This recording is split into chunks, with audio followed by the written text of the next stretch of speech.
Oke, assalamualaikum warahmatullahi wabarakatuh. Di video kali ini saya akan menjelaskan dan membuat tutorial cara membuat rangkaian integrator. Nah, sebelum ke videonya, kita dengarkan penjelasan saya dulu mengenai rangkaian integrator. Integrator op-amp adalah suatu rangkaian penguat operasional yang menjalankan operasi matematika integratis, yang dimana kita bisa membuat output merespon perubahan tegangan input dari waktu ke waktu, karena dalam integrator ini akan menghasilkan tegangan output yang sebanding dengan integral dari input. Oke, langsung saja ke tutorialnya. Sama seperti video tutorial kemarin, kita hanya memerlukan 3 komponen, yaitu IC LM741, kapasitor non-polar, dan resistor. Langsung saja ya. Seperti biasa saya rapikan dulu.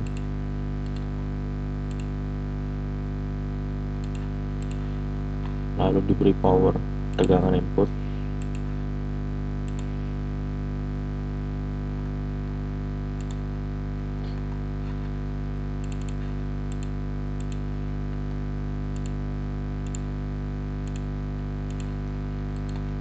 Kaki 4 adalah input negatif, kita bermin 12. Kaki 7 adalah input positif.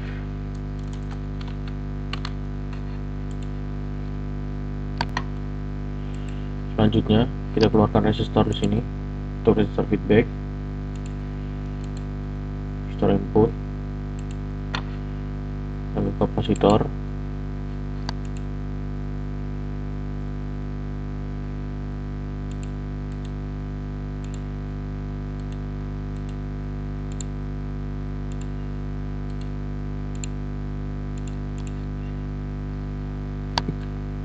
setelah itu satu resistor lagi untuk input non inverting.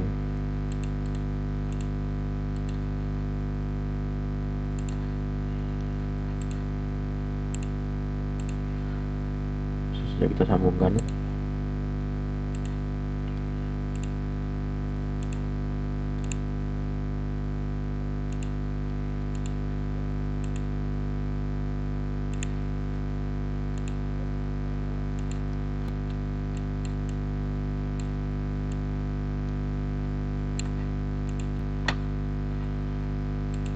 setelah itu kita gunakan AFG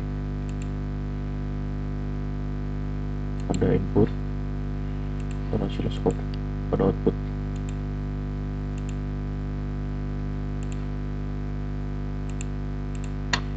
Oh iya, jangan lupa groundnya.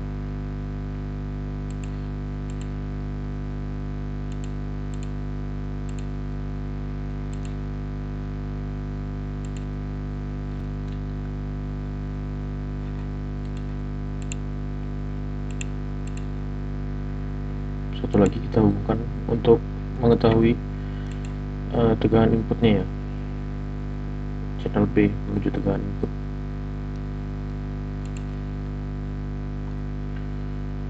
Oke, selanjutnya apabila kita mengganti komponen-komponen yang ada di sini seperti R1, C1 dan lain-lainnya, kita akan dapat mengubah respon frekuensi dari rangkaian.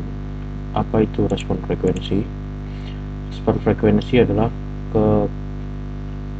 kemampuan rangkaian untuk merespon frekuensi dari input, yaitu ini rumusnya, Fc sama dengan 1/2pi dikali Rs atau R feedbacknya dikali kapasitor. Dan apa fungsi dari respon frekuensi? Respon frekuensi di sini pada rangkaian integrator berfungsi sebagai filter frekuensi, yaitu apabila respon frekuensi sebesar 1000 Hz, maka frekuensi di bawah 1000 Hz tidak akan direspon oleh rangkaian. Oleh karena itu, gelombang output akan berbentuk sama dengan gelombang input. Sedangkan apabila frekuensi input lebih besar daripada respon frekuensi, maka gelombang output akan berubah menjadi sinyal segitiga. Oke, langsung saja kita play ya.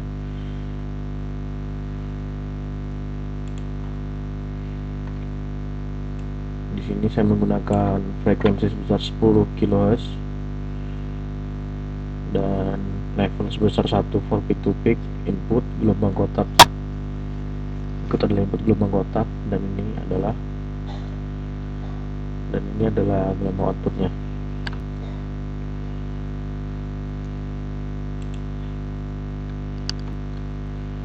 Oke, untuk perhitungannya akan saya tunjukkan.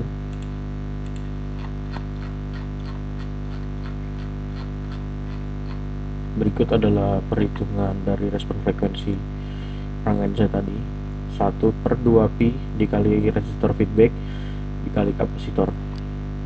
1/2 dikali 3,14 dikali resistor feedback sebesar 100K dikali ukuran kapasitor sebesar 1 kali 10⁹, yang menghasilkan respon frekuensi sebesar 1592 Hz.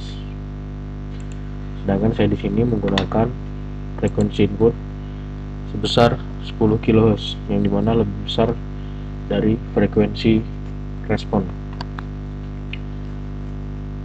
Oke, kita buktikan ya, apabila frekuensi input lebih kecil dari respon frekuensi, apakah rangkaian akan merespon. Langsung saja saya akan mengecilkan frekuensi input menjadi 100 Hz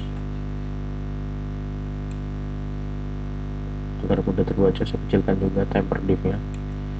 Bisa dilihat gelombang output berbentuk sama dengan gelombang input. Ini membuktikan bahwa rangkaian tidak merespon frekuensi di bawah 1000 Hz atau respon frekuensinya. Oke, kita kembalikan lagi ke 10 kHz.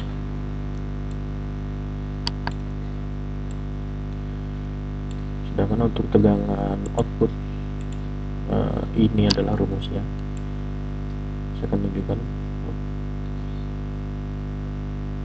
Ini yang saya pakai, VO puncak atau tegangan output puncak sebesar sama dengan VI atau tegangan input dikali periode per R1 dikali ukuran kapasitor. Dan ini hasil hitungan saya. T adalah periode, yang dimana 1/f. F adalah frekuensi yang kita gunakan. Kita menggunakan frekuensi sebesar 10.000 Hz tadi. 1/10.000 sama dengan 1 dikali 10⁻⁴. Langsung kita jabarkan. Vin kita menggunakan 1 volt peak to peak. Vin ini tadi Vin nya 1 volt peak to peak, dan ini frekuensinya 1 dikali periode R1 per R1 dikali ukuran kapasitor. Kita mendapatkan VO atau V output sebesar 10 volt peak to peak. Sedangkan V out di sini sebesar 2,45 volt peak to peak. Kenapa jarak antara terhitung dan terukur jauh? Ini juga masih menjadi perbincangan di antara asisten lab yang saya beri pertanyaan ini. Saya juga tidak paham, mungkin karena aplikasi Proteus pada PC atau laptopnya yang bug atau tidak dapat membaca dengan benar. Mungkin kalau pada osiloskop asli, maka hasilnya akan sebesar 10 volt peak to peak. Dan yang terakhir adalah analisis saya mengenai rangkaian integrator ini. Rangkaian integrator amplifier memiliki hubungan dengan low pass filter, yang dimana apabila frekuensi input lebih besar dari respon frekuensi, maka rangkaian akan bertindak sebagai integrator amplifier. Hal ini disebabkan oleh rangkaian low pass filter pada input yang memblokir sinyal input frekuensi yang melebihi respon frekuensi, sehingga tidak ada tegangan dilewatkan kaki inverting, dan rangkaian pun akan bertindak sebagai integrator. Dan apabila input sinyal memiliki frekuensi yang lebih rendah dari respon frekuensi, maka rangkaian akan bertindak sebagai inverting amplifier seperti tadi ya. Apabila frekuensi inputnya lebih kecil, maka rangkaian akan bertindak sebagai inverting amplifier atau penguat pembalik fasa.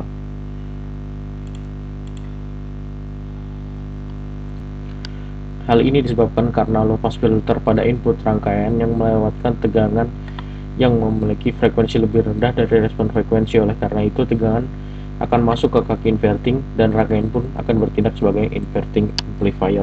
Oke, yang terakhir saya akan menjelaskan tentang rumus menentukan R input. R2 di sini adalah R input sama dengan R1 dikali RS atau resistor feedback per R1 ditambah R feedback. Berikut adalah perhitungan saya. 1 dikali RS per R1 per tambah RS, 100k dikali 10k sedangkan ini ya, 100k dikali dengan 10k per 100k ditambah 10k yang menghasilkan 9090,9 ohm, yang dimana ini adalah nilai R input yang seharusnya digunakan.